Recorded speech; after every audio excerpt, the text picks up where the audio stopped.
Bruce Wilcox, and the title is Vice President of Mobile Learning, and that's with Digital Millennial Consulting. And our company implemented a project called Project Connect, in which we actually deliver instructional services to smartphones to kids in the state of North Carolina. Yeah, I would say my affiliation with SIIA is as it has always been SIIA, so the SPA came before that. I do recall I had just started in this industry. I was 19 years old. I just went to work for this little firm called Education Systems Technology Corporation.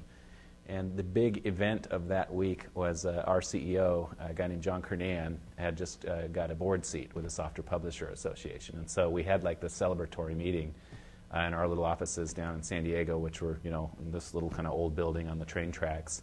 And John has now ascended. He's like a bigwig in our industry. And so we had a special kind of meeting of all the employees in which the plaque, you know, that they provide him for being a board member was presented to the company.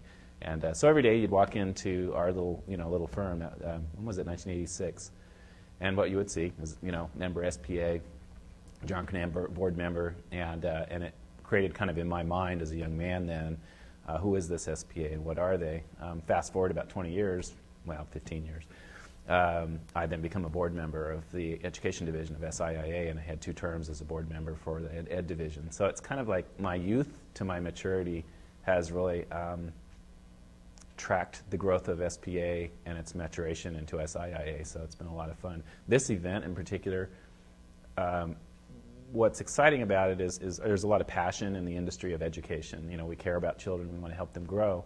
But every now and again, you know, you have to have the folks with all that passion and caring that run those companies get together and have kind of strategic discussions around our industry, policy that impacts our industry, issues around intellectual property protection and such. And so this, to me, this venue is an environment in which we could have serious debate about the future of the education industry and also at the same time be passionate about what we're doing and meet others who share that same enthusiasm.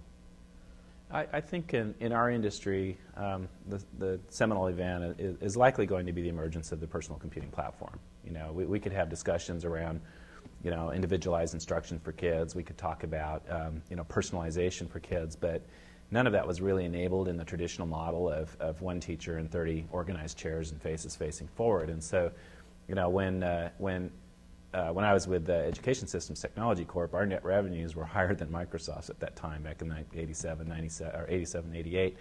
And so up pops this firm, Microsoft, up pops the personal computing industry, and then the whole dialogue around the development of instructional resources that are digitally mediated, you know, and digitally delivered to the students became a real conversation. So the seminal event is that the maturing of the Software Publishing Association into